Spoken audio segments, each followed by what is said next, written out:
السلام علیکم دوستو، کیسے ہو؟ امید کرتا ہوں کہ آپ سب خیر و عافیت سے ہوں گے۔ اللہ آپ سب کو ہمیشہ ایسے ہی خوش رکھے۔ دنیاوی زندگی کے اندر اللہ تبارک و تعالی نے ہم سب کو جتنی بھی نعمتیں عطا فرمائی ہیں، ان تمام نعمتوں میں سب سے بڑی نعمت جو اللہ نے ہم سب کو عطا فرمائی ہے وہ ماں باپ ہیں۔ اسی لیے اللہ تبارک و تعالی نے اپنے ماں باپ کے ساتھ بھلائی کا حکم فرمایا ہے، لیکن اس بات سے انجان بہت سارے نوجوان ایسے ہیں جو ماں باپ کے ساتھ بدسلوکی کے ساتھ پیش آتے ہیں، انہیں تکلیفیں پہنچاتے ہیں، جس کی وجہ سے ان کی دنیاوی زندگی بھی تباہ اور برباد ہو جاتی ہے اور وہ آخرت میں اللہ کے عذاب کا شکار بن جاتے ہیں۔ لیکن جو لوگ اپنے ماں باپ کی اطاعت اور فرما برداری کرتے ہیں، ان کی خدمت کرتے ہیں، ان کی خوشنودی حاصل کرنے کی کوشش کرتے ہیں، تو وہ کامیاب اور کامران ہو جاتے ہیں اور دوسروں کی کامیابی کا ذریعہ بھی بنتے ہیں۔ ایسا ہی ایک واقعہ فرانس کے اندر پیش آیا۔ ایک فرانسیسی عورت اپنے 14 سالہ لڑکے کو لے کر اسلامک سینٹر پہنچتی ہے۔ اس کا لڑکا اسلامک سینٹر کے ناظم کے آفس میں داخل ہو کر ان سے ملاقات کرتا ہے اور ان سے کہتا ہے کہ میری ماں چاہتی ہے کہ میں مسلمان بن جاؤں۔ ناظم صاحب اس لڑکے سے پوچھتے ہیں، بیٹا کیا تم نہیں چاہتے کہ تم مسلمان بن جاؤ؟ وہ لڑکا کہتا ہے، میں نے ابھی تک اس کے بارے میں سوچا نہیں ہے۔ ناظم صاحب اس لڑکے سے پوچھتے ہیں، بیٹا کیا تمہاری ماں مسلمان ہے؟ تو وہ لڑکا کہتا ہے، میری ماں مسلمان نہیں ہے، لیکن وہ چاہتی ہے کہ میں مسلمان بن جاؤں۔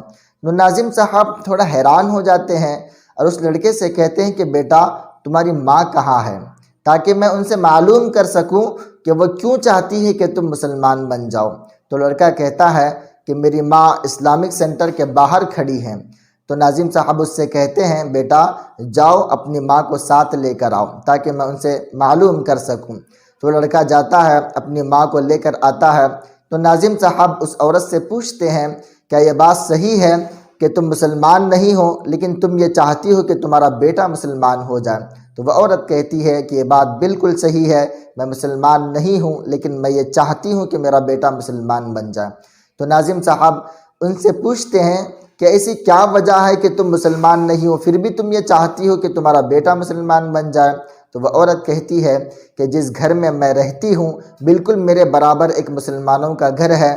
میں روزانہ دیکھتی ہوں کہ جب بھی ان کے بچے اسکول جاتے ہیں یا اسکول سے واپس آتے ہیں تو اپنی ماں کے ساتھ بڑی پیار و محبت کے ساتھ پیش آتے ہیں، ان کی ماں کو بٹھاتے ہیں، پیشانی کو چومتے ہیں اور ہاتھوں کا بوسہ لیتے ہیں، ان کی بڑی عزت کرتے ہیں، بڑے ادب و احترام کے ساتھ پیش آتے ہیں، ان کا ہر کہا مانتے ہیں اور ان کے ساتھ اس انداز سے پیش آتے ہیں گویا وہ کسی ملک کی پرائم منسٹر ہو۔ مجھے یہ ڈر لگا رہتا ہے کہ جب میں بوڑھی ہو جاؤں گی، جب میں کمزور ہو جاؤں گی تو میرا بیٹا کہیں مجھے اولڈ ایج ہوم لے جا کر نہ چھوڑ دے۔ اسی لیے میں یہ چاہتی ہوں کہ جب میں بوڑھی ہو جاؤں، جب میں کمزور ہو جاؤں تو میرا بیٹا بھی میری ایسی ہی خدمت کرے جیسے وہ مسلمان بچے اپنی ماں کی خدمت کرتے ہیں۔ تو دیکھیے، ماں باپ کی خدمت کرنے سے اس عورت کے دل کے اندر یہ احساس پیدا ہوا کہ وہ بھی اپنے بیٹے کو مسلمان بنائے تاکہ بڑھاپے میں بچوں کی خدمت سے وہ محروم نہ ہو سکے۔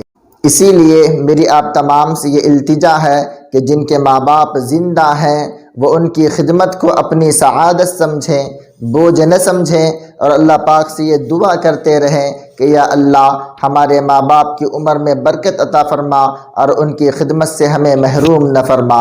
اللہ پاک سے یہی دعا ہے کہ اللہ تعالی ہم سب کو اپنے ماں باپ کی قدردانی کی توفیق عطا فرمائے۔